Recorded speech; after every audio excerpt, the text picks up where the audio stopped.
Entertainment को subscribe करें और साथ में बेल आइकन जरूर दबाएं ताकि ऑडियो वीडियो आप तक जल्द पहुंचे।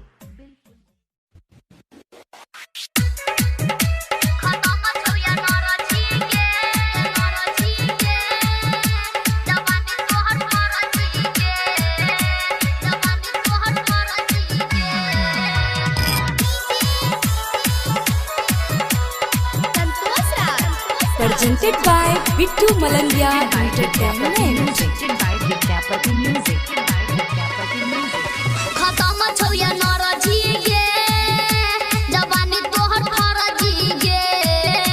खत्म छौया नरजी गे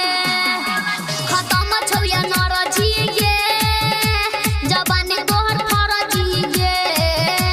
खत्म छौया नरजी गे कहीं दूर दूर हट हमरा में तू सट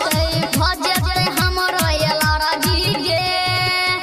खत्म छौया नरजी गे समान तोहर फरजी गे खत्म छौया नरजी गे खत्म छौया नरजी गे जवानी तोहर फरजी गे Presented by Bittu Malangia Entertainment. देखै में तोहर लागल छौ छौरी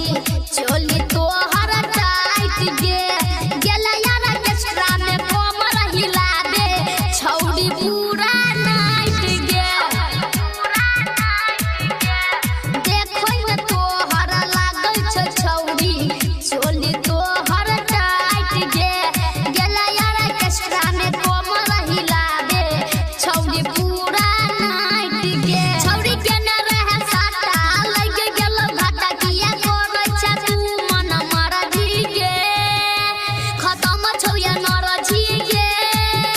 समान तोहर फरजी गे खत्म छौया नरजी गे खत्म छौया नरजी Presented by Bittu Malangia Entertainment.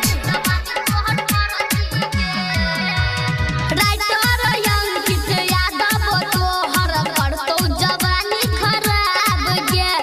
जिला मधुबनी के अनिल यादव छियौ छौरा नवाब गे राइटर अंकित यादव तोहर करतौ जवानी खराब गे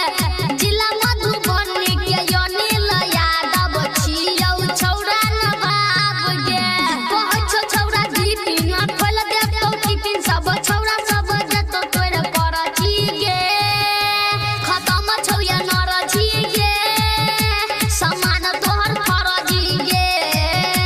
खत्म छौया नरजी गे खत्म छौया नरजी गे जवानी तोहर फरजी गे खत्म छौया नरजी गे खत्म छौया नरजी गे जवानी तोहर फरजी गे खत्म छौया Presented by Vipin Yadav Entertainment.